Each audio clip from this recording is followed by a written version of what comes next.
प्रणाम भक्तों। मैं शिव शक्ति गुरुकुल मानव सेवा संस्थान शिव शक्ति नगर पूरे रुद्रशाह पोस्ट घीनपुर थाना मऊआइमा जिला प्रयागराज से शिव बाबा पुजारी राम सनेही सभी देशवासियों के चरणों में मेरा सादर प्रणाम पहुँचे और आशीर्वाद की कामना करता हूँ।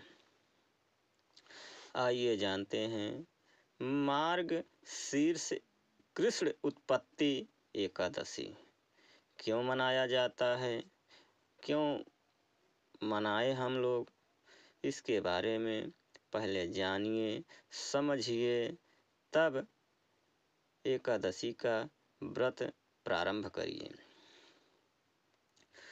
श्री सूत जी ऋषियों को कहने लगे, विधि सहित इस एकादशी व्रत का महात्म्य तथा जन्म की कथा भगवान कृष्ण ने युधिष्ठिर को सुनाई थी।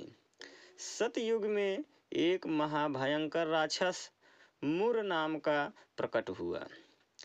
उसने अपनी शक्ति से देवताओं को विजय किया और अमरावतीपुरी से नीचे गिरा दिया।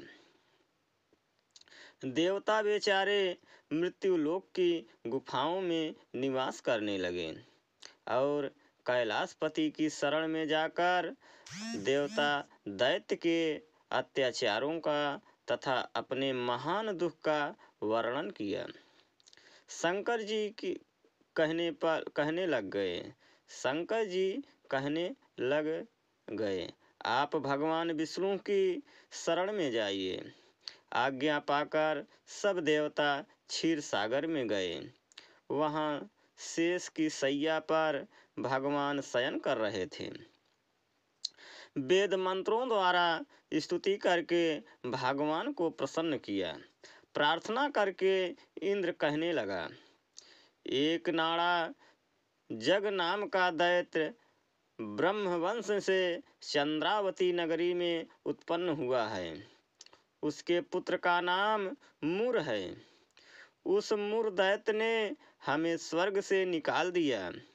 आप ही सूर्य बनकर जल का आकर्षण करता है। आप ही मेघ बनकर जल बरसाता है। भूलोक के बड़े बड़े कर्मचारी देवता सब शरणार्थी बन चुके हैं। अतः आप उस बलशाली दैत्य को मारकर हमारा दुख दूर कीजिए। भगवान बोले, देवताओं, मैं तुम्हारे शत्रु का शीघ्र संहार करूंगा। आप निश्चिंत होकर चंद्रावती नगरी पर चढ़ाई करो। मैं तुम्हारी सहायता करने को पीछे से आऊंगा। देवता आज्ञा मानकर सभी देवता लोग वहां आए, जहां युद्ध भूमि में मूर दैत्य गरज रहा था। युद्ध प्रारंभ हुआ, परंतु मूर के सामने देवता घड़ी भर न ठहर सके। भगवान विष्णु जी भी आ पहुँचे। सुदर्शन चक्र को आज्ञा दी, शत्रुओं का संहार करो। चक्र ने चारों ओर सफाई कर दी। एक मूर दैत्य का सिर न काट सका और न गदा उसकी गर्दन तोड़ सकी। भगवान ने सारंग धनुष बाण से बाणों द्वारा युद्ध प्रारंभ हुआ, परंतु शत्रु को मार ना सके। अंत में कुश्ती करने लगे। हजारों वर्ष बीत गए, परंतु प्रभु का दांव बंध एक न सफल हुआ। मूर दैत्य पर्वत के समान कठोर था। प्रभु का शरीर कमल के समान कोमल था। थक गए, मन में विश्राम की इच्छा उत्पन्न हुई। शत्रु को पीठ दिखाकर भाग चले। आपकी विश्राम भूमि बद्री का श्रम थी। वहाँ एक गुफा 12 योजन की थी। हेमवती उसका नाम था। उसमें घुसकर सो गए। मूर दैत्य भी पीछे पीछे चला आया, सोते हुए शत्रु को मारने के लिए तैयार हो गया। उस समय एक सुंदर कन्या प्रभु के शरीर से उत्पन्न हुई, जिसके हाथ में दिव्यास्त्र थे। उसने मूर के अस्त्र शस्त्रों को टुकड़े टुकड़े कर दिए, रथ भी तोड़ दिया। फिर भी उस सूरवीर ने पीठ न दिखाई।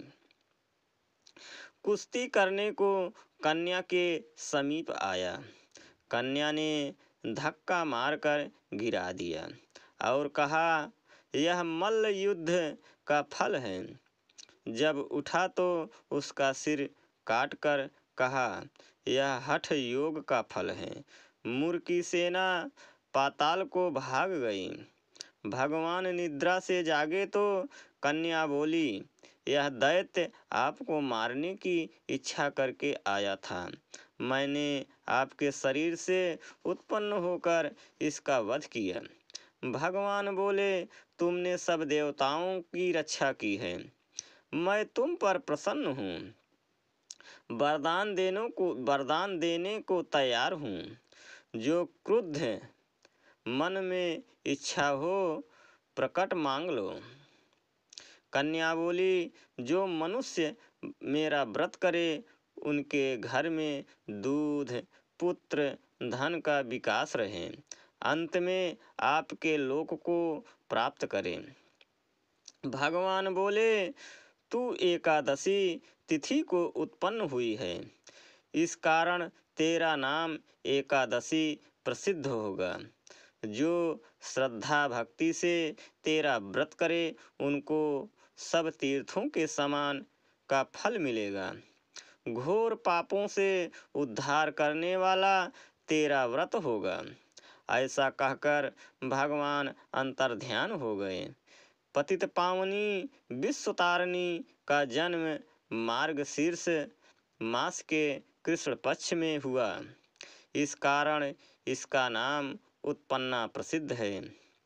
फलाहार, इस दिन विष्णु भगवान का पूजन व सेवा करनी चाहिए। इस दिन गुड़ और बादाम का सागार होता है। जय हिंद, जय भारत, जय जवान, जय किसान, जय सनातन धर्म। ओम श्री विष्णुवे नमः।